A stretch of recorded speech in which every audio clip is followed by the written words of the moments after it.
नमस्कार दोस्तों, स्वागत है आप सभी का चैनल संपर्क अकेडमी पर। आज की इस क्लास में हम बात करेंगे एनटीए नेट 2021 हिंदी विषय के अंतर्गत आने वाले टॉपिक पाश्चात्य काव्यशास्त्र पर। जैसे कि आप देख पा रहे हैं, यहाँ पर पाश्चात्य काव्यशास्त्र के हमने कुछ क्वेश्चंस लिए हुए हैं। उन क्वेश्चंस को हम आपको वन लाइनर के रूप में देंगे। वन लाइनर यानी कि एक शब्द में या एक वाक्य में आपका उत्तर होगा। तो सबसे पहले हम शुरुआत करते हैं प्लेटो से। पहला प्रश्न है, प्लेटो का समय है। प्लेटो का समय क्या है? उत्तर आपके सामने लिखा हुआ है, आप देख सकते हैं। उत्तर है 427 347 ईस्वी पूर्व। 427 से 347 ईसा पूर्व प्लेटो का समय है। अगला है, प्लेटो का जन्म हुआ था। कहाँ हुआ था? एथेंस में हुआ था। इसका उत्तर है एथेंस में। तीसरा प्रश्न है, प्लेटो का मूल नाम था। मूल नाम क्या था? उत्तर है अरिस्तोक्लिस। प्लेटो का मूल नाम जो है वो अरिस्तोक्लिस था प्लेटो का। और इनके नाम के बारे में आपको यहाँ पर एक इम्पॉर्टेंट चीज़ और बताना चाहेंगे। जैसे आप देख सकते हैं, प्लेटो जो इनका नाम है वो अंग्रेजी नाम है। अफलातून इनको कहा जाता है, तो ये अरबी नाम है। और प्लातोन गुरु कहा जाता है, ये इनका दिया गया नाम यानी कि प्रदत्त नाम के अंतर्गत आता है। यानी कि आप एक ही व्यक्ति के प्लेटो के ही 4 नाम स्क्रीन पर देख पा रहे हैं। अरिस्तोक्लिस कहा जाता है, इनका जो मूल नाम था अरिस्तोक्लिस था।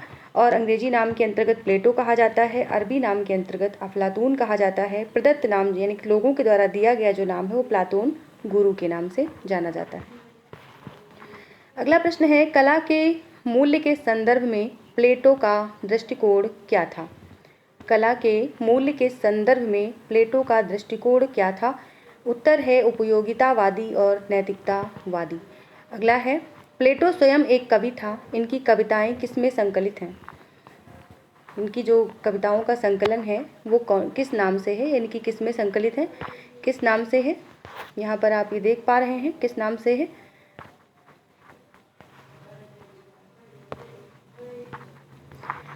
और उत्तर है Oxford book of Greek verse में। बुक का नाम यानी कि कविता का नाम जो है वो है Oxford book of Greek verse में। तो अगला प्रश्न लेते हैं। अगला प्रश्न है, दास्ता मृत्यु से भी भयावह है, ये कथन किसका है? देखिए, छोटे छोटे ऐसे कथन आपसे पूछे आते हैं, खासकर नेट के एग्जाम में। हिंदी के जो आपका सेकंड पेपर होता है उसके अंतर्गत, फर्स्ट पेपर में भी आ सकते हैं, क्योंकि उसमें भी इस तरह से जो पाश्चात्य विचारक हैं उनके अंतर्गत एक क्वेश्चन आता ही आता है। उसके लिए भी आपके लिए इंपॉर्टेंट है, खासकर हिंदी के लिए यहाँ सेकेंड पेपर की बात हो रही है। पाश्चात्य काव्यशास्त्र वाले टॉपिक से किस तरह के क्वेश्चन बनते हैं वो लिए जा रहे हैं। तो इस तरह से कथन भी आता है, दास्ता मृत्यु से भी भयावह है, ये कथन किसका है? ये कथन है प्लेटो का, जो कि इन्होंने रिपब्लिक में लिखा था। रिपब्लिक में लिखा था प्लेटो ने। अगला है, प्लेटो किस प्रकार के दार्शनिक थे? प्लेटो किस प्रकार के दार्शनिक थे? उत्तर है प्रत्ययवादी। प्लेटो जो है वो प्रत्ययवादी दार्शनिक थे। अगला प्रश्न है, प्लेटो ने काव्य हेतु स्वीकार किया है। किसे काव्य हेतु स्वीकार किया है? तो इन्होंने किया ईश्वरीय उन्माद को। ईश्वरीय उन्माद को इन्होंने काव्य हेतु स्वीकार किया है।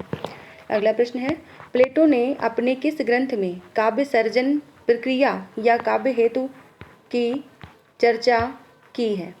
प्लेटो ने अपने किस ग्रंथ में काव्य सर्जन प्रक्रिया या काव्य हेतु की चर्चा की है?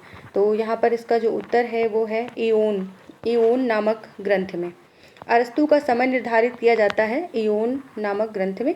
और यहाँ पर इओन नामक ग्रंथ में इन्होंने काव्य सर्जन प्रक्रिया या काव्य हेतु की चर्चा की है। किसने? प्लेटो ने। अगला प्रश्न है, अरस्तु का समय निर्धारित किया जाता है कितना? तो उत्तर है 384 से 322 ईसा पूर्व। 384 से 322 ईसा पूर्व। अगला प्रश्न है, अरस्तु के ग्रंथों की संख्या 400 बताई जाती है, जिनमें कौन सा प्रमुख है?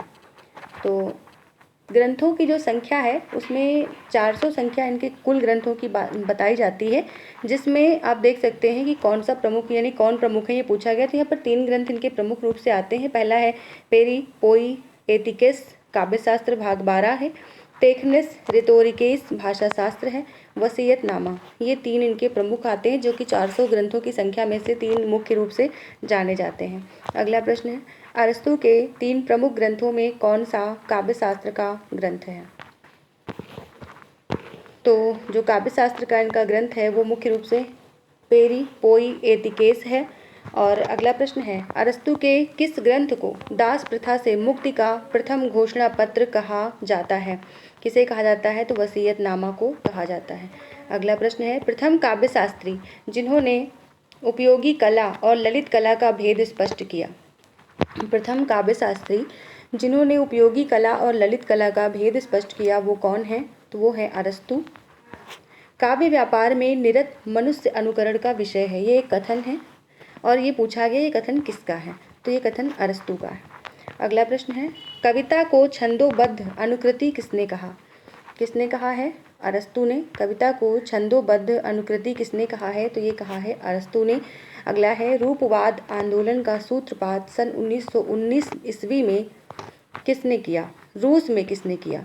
तो ये किया विक्टर सक्लोवस्की लिखा है, यहाँ पर गलत लिख गया है, स्लावोस्की है। यहाँ पर जो नाम है वो है स्लावोस्की, गलत टाइप हो गया है, स्लावोस्की।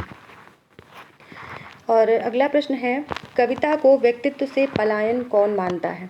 देखिए, इस तरह के प्रश्न आपके सुमेलित करने के लिए भी आते हैं। इनके उदाहरण मैं कुछ अगले वीडियो में आपको दूंगी किस तरह से सुमेलित के प्रश्न आते हैं पाश्चात्य काव्य शास्त्र से। जैसे आपसे ये पूछा गया कला के लिए किसने माना, तो कला के लिए लिखा, उसके सामने उसका विद्वान लिख दिया। व्यक्तित्व से पलायन, कविता व्यक्तित्व से पलायन, इसके सामने इसका विद्वान लिख दिया। फिर इस तरह से लिख देते हैं 4-4 विकल्प या 5 विकल्प और फिर उनका सुमेलित करना होता है। तो यहाँ पर ये पूछा गया कि कविता को व्यक्तित्व से पलायन कौन मानता है? तो उत्तर है एलियट। एलियट ने व्यक्तित्व से पलायन माना है कविता को।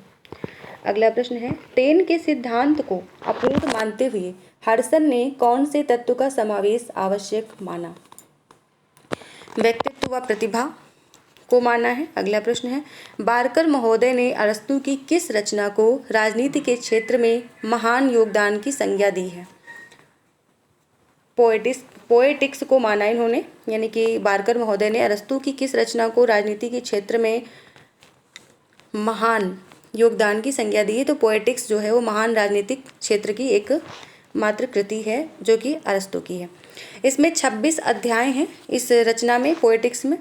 और अगला प्रश्न है, अरस्तु ने अनुकरण की व्याख्या इतिहास क्रम में प्रमुख रूप से कितनी दृष्टियों से की है? तो 3 प्रकार से की है, 3 तरह से की है इतिहास क्रम में। अगला प्रश्न है, प्रैक्टिकल क्रिटिसिज्म किसका ग्रंथ है? तो ये ग्रंथ है रिचर्ड्स का। प्रैक्टिकल क्रिटिसिज्म जो है वो रिचर्ड्स का ग्रंथ है। अगला है, सेक्रेड वुड किसकी रचना है? Sacred would T.S.. एलियट की रचना है। कभी कभी रचनाओं के रचनाकार पूछते हैं तो कभी कभी इन रचनाओं को सुमेलित करने के लिए रख देते हैं या रचनाकारों को सुमेलित करने के लिए रख देते हैं। अगला प्रश्न है, लिरिकल बैलेट्स किसकी रचना है? लिरिकल बैलेट्स ये रचना है विलियम वर्ड्सवर्थ की। लिरिकल बैलेट्स विलियम वर्ड्सवर्थ की रचना है।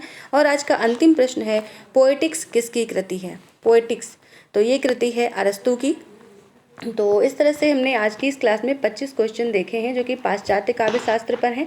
पाश्चात्य काव्य शास्त्र सिर्फ 25 क्वेश्चन में नहीं समेटा जा सकता, आप ये मान के चलिए कम से कम इसके जो है हम 75 क्वेश्चन आपको प्रोवाइड करवाएंगे। तो इस क्लास में, इस वीडियो में हमने सिर्फ 25 क्वेश्चन दिए, नेक्स्ट वीडियो में आपको 25 क्वेश्चन और देंगे। तो इस तरह से हम आपको ये प्रोवाइड करवाएंगे। इसके साथ ही अगर आप ये पीडीएफ चाहते हैं तो आप टेलीग्राम चैनल से जुड़ जाइएगा। टेलीग्राम का लिंक आपको डिस्क्रिप्शन में मिल जाएगा, वहाँ से जुड़ जाइएगा और ये जो पीडीएफ है वो मैं वहाँ पर सेंड कर दूँगी। तो इस तरह से आप लोग अपनी तैयारी को सुचारू रूप से बना सकते हो। देखिए, मैं माफ़ी चाहती हूँ क्योंकि मैं बहुत दिनों तक क्लास नहीं दे पाती हूँ और उसका रीज़न बहुत सारा है। बस छोटी सी शब्द में ये बोलूँ अगर तो, क्योंकि महामारी का दौर चल रहा है, कौन कब प्रभावित हो रहा है इसके बारे में ज़्यादा डिस्कस नहीं करेंगे। लेकिन हाँ, मैं प्रभावित हुई हूँ और कई बार प्रभावित हुई हूँ, इसलिए मैं आप लोगों से यही निवेदन करती हूँ, घर में रहें, सुरक्षित रहें और अपना ध्यान रखें, आसपास का भी ध्यान रखें। और ज़रा भी कोई लक्षण आने पर आप तुरंत टेस्ट करवाएं, टेस्ट करवा के अपना उचित उपचार लें, ना कि समस्या गंभीर हो तो हॉस्पिटल भागें। तो फिलहाल आप लोग ऐसे ही करें और आज के लिए इतना ही। अगली क्लास में आपको फिर से पाश्चात्य काव्य शास्त्र के 25 क्वेश्चन में प्रोवाइड करवाऊंगी। तब तक के लिए सभी को नमस्कार, धन्यवाद और हमारे चैनल पे आने के लिए बहुत बहुत धन्यवाद। वीडियो को पूरा देखने के लिए बहुत बहुत धन्यवाद।